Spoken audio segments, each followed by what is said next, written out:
তো বন্ধুরা, আজ তোমাদের জন্য নিয়ে এলাম একটা ছোট্ট টিফিন রেসিপি। বাচ্চাদের বা বড়দের সবার জন্য, অফিসে যাওয়ার জন্য, সব কিছুর জন্য লাগে। এই টিফিনের ঝামেলা একটা মাথার মধ্যে সকাল থেকে রাত থেকে ঘুরে বেড়ায়। সকালে এসে বড় একটা ঝামেলা তৈরি হয়। যাই হোক, এই ঝামেলা নিবৃত্তি করার জন্য বিভিন্ন ধরনের আইটেম মাথার মধ্যে ঘোরাতে হয়। তো আজ আমি তোমাদের সামনে নিয়ে এসেছি একটা যে ম্যাক্রোনি পাস্তা হয় না, ম্যাক্রোনি পাস্তার একটা ছোট্ট রেসিপি। খুব অল্প সময়ে, খুব কম উপকরণের সহযোগে এটাকে তৈরি করা যায়। তো বন্ধুরা দেখো, এখানে আমি যে উপকরণগুলো ব্যবহার করেছি এগুলোর মধ্যে গাজর, বরবটি, লঙ্কা, পেঁয়াজ এইসবই আছে। অনেক কিছু ব্যবহার করা যায় এগুলোর সঙ্গে। চিজ, বাটার এসবের কোনো ব্যবহার হয়নি। সম্পূর্ণ সুজি দিয়ে বানানো ম্যাক্রোনি পাস্তা, স্বাস্থ্যকর, বাচ্চারও কোনো ক্ষতি হবে না। এটা সপ্তাহে 7 দিনই চাইলে বাচ্চাদেরকে দিতে পারো, 3 দিনও দিতে পারো। 3 দিন দেওয়াটাই ভালো। তো যাই হোক, দেখো প্রথমে এগুলো সবজিগুলো ভেজে পাস্তার আগে একটু সেদ্ধ করে রেখে দিচ্ছি।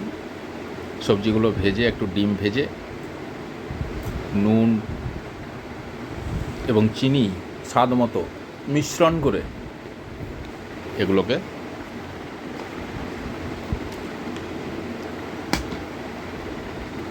একটু সময় নিয়ে ভেজে নেবে।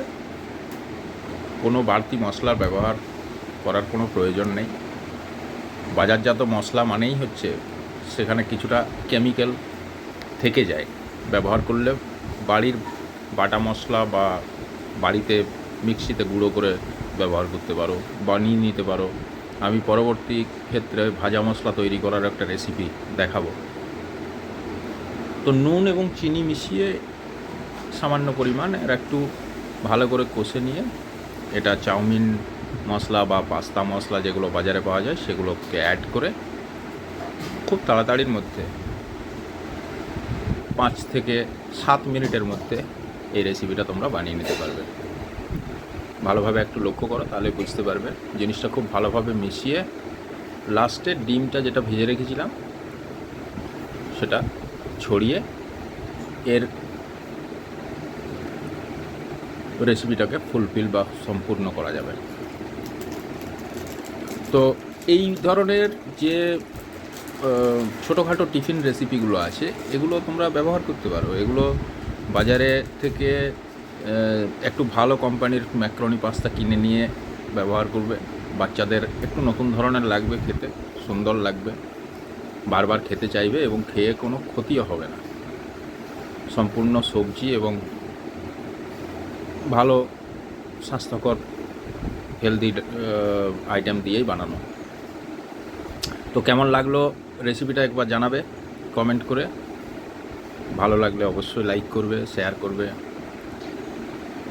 আর পরবর্তী ক্ষেত্রে আরও নতুন নতুন রেসিপি বা নতুন নতুন টিফিন রেসিপি নিয়ে তোমাদের সামনে অবশ্যই হাজির হব।